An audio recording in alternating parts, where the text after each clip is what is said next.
Por fin había llegado el momento esperado. Nicolás Maduro entró al lugar de la entrevista jovial. Quería de inmediato romper el hielo.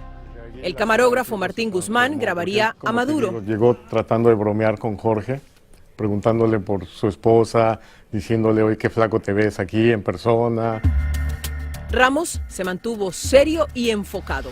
Mi primer pregunta tenía que marcar el tono de la entrevista. La primera pregunta fue... ¿Cómo le llamo? ¿Un presidente o un dictador? Entonces desde allí la cara del tipo se transformó. ¿Cómo lo toma? Mal, porque saca la Constitución y me dice, yo me llamo Nicolás Maduro y tú me puedes llamar como quieras. Le digo, bueno, Juan Guaidó dice que usted es un usurpador y tampoco le gustó. La entrevista ya había empezado con fuerza y no había marcha atrás. Pero cuando empieza la entrevista, el ambiente se empieza a poner un poco tenso.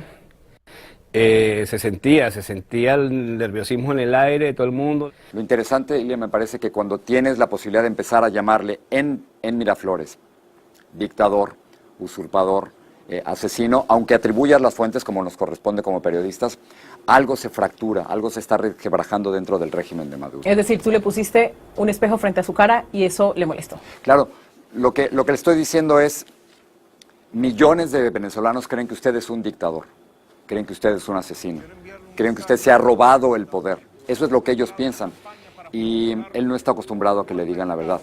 Miraflores, el Palacio de Miraflores es muy bonito, pero es una burbuja y se creen sus mentiras ahí. La productora Claudia Rondón estaba tomando notas de la entrevista. El camarógrafo Juan Carlos Guzmán se concentró en la pantalla de su cámara. No, yo tenía a Jorge y veía a un Jorge muy concentrado en lo que tenía que hacer, en su labor, en las preguntas y cómo sabiendo que siempre, sobre todo Maduro, que ha tratado de imitar muy bien a Chávez, trataba como de eludir las preguntas. Mientras las preguntas de Ramos se hacían más certeras, las respuestas de Maduro subían de tono y llegaron a las amenazas.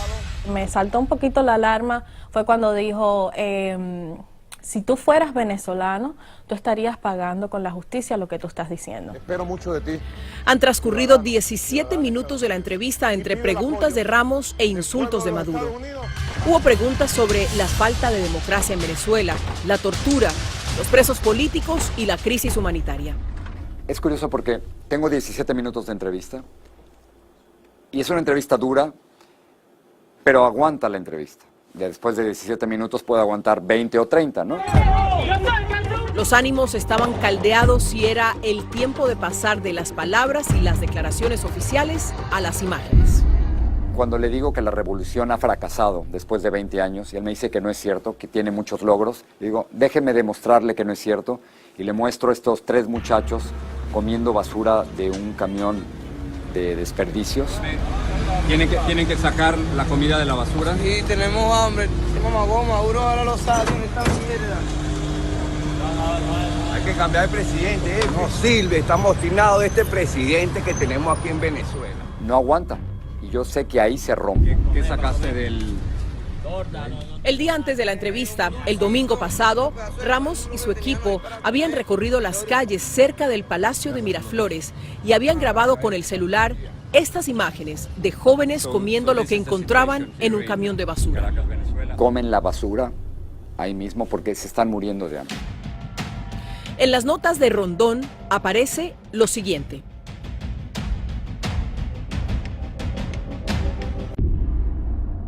Decía, tú traes basura o tú te vas a tragar toda tu basura. A pocos metros de allí estaba sentada María Martínez Guzmán. Yo solo empiezo a escuchar Jorge Ramos. Maduro nunca se refiere a Jorge como Jorge o señor Ramos. Le decía todo el nombre, ¿no? Jorge Ramos. Y la voz empieza como a subir, ¿no? Y le empiezo a preguntar al joven al lado, yo haciéndome la boba, ¿no? Porque yo obviamente estoy escuchando los gritos. ¿Está pasando? ¿Están peleando? ¿De qué se trata? Deja ver. Y me decía, no puede moverse, señora. Tiene que quedarse ahí, señora. No puede moverse. Lo queremos sacar. No podemos ir más así comiendo la basura. Esa es la imagen que provoca que Nicolás Maduro se pare de tu entrevista. Toda su narrativa y todo su argumento de que la revolución y su gobierno estaba bien, se rompe con una imagen. Y es la importancia de las imágenes. A veces no importa lo que digamos, cuando mostramos una imagen que contradice la verdad oficial, todo se cae. Y ahí se para, dice, la entrevista se terminó. Yo me paro también Y le digo, ¿por qué no contesta mis preguntas? Esto que usted está haciendo no lo hacen los demócratas, esto lo hacen los dictadores. Y se va. Y ahí se terminó la entrevista. ¿Qué pasa con ustedes en ese momento? Llega el ministro de Comunicaciones, Jorge Rodríguez, y me dice, esta no es la entrevista que nosotros autorizamos. Es decir, él quería una entrevista en la que se alabara a Maduro. Bueno, ellos tenían otra idea, una idea muy distinta de entrevista. Ahí empieza todo como un tipo de caos y veo que empiezan a correr todo el mundo.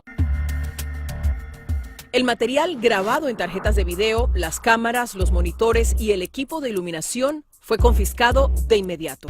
No hubo opción de que uno pudiera quitar una tarjeta y guardarla o esconderla. Martín trató de hacerlo y lo vieron y el miedo que me dio fue que de pronto nos fueran a agredir por un hecho como ese. Estaban muy agresivos, las expresiones eran, quítales todo, uno gritaba y el otro llegaba y te voy a quitar las tarjetas. Inmediatamente el ministro ordena la confiscación de todas nuestras cámaras, nos quitan las tarjetas de video y luego nos separan al grupo, a mí me expulsan de Miraflores y me meten a un cuartito a la entrada del Palacio Presidencial. Yo me peleaba con ellos como, ustedes no nos pueden hacer esto, nosotros somos periodistas, estaba pactada una entrevista, que ellos decían, ustedes vinieron a nuestra casa a faltarnos respeto. A Martínez Guzmán la llevaron al mismo cuarto con Ramos y a los otros 5 integrantes del equipo los dejaron en la sala de prensa con 2 guardias. Cuando María entra, a mí me están tratando de quitar el celular y yo les digo que no les voy a dar mi celular. Entra María y le piden su celular y tampoco se los quiere dar. Y entonces se dan cuenta que no vamos a ceder. María es una leona, María es una gran periodista y los intimidó a los guardias de seguridad. Y cuando se dan cuenta que no pueden con eso, empezamos a ver mucho movimiento. Temiendo que le fueran a quitar su celular, la productora hace una llamada desesperada al presidente de Noticias en Miami. Le digo, oye, estamos aquí en Miraflores, nos han quitado nuestros equipos y estamos retenidos. Eran cerca de las 7 de la noche. Ya oscurecía afuera cuando, de repente, apagan la luz, está todo a oscuras y entran un grupo de agentes que violentamente me arrancan el backpack que tenía y mi celular. Y yo diría que había entre 15 o 16 hombres allá adentro y yo era la única mujer. Llaman a una mujer para que esa mujer me pueda chequear, no, que yo no tenía nada en ninguna parte mía personal. La señora me toca los senos, me mete las manos adentro de los pantalones. Yo estaba en una furia total. Si te digo que miedo no fue lo que sentí furia. ¿En qué momento ellos definen que la entrevista les pertenece cuando fue una entrevista acordada? En el momento que no les gustó, en el momento que la entrevista se fue por un lado que a ellos no les convenía, dijeron que era su material, su entrevista.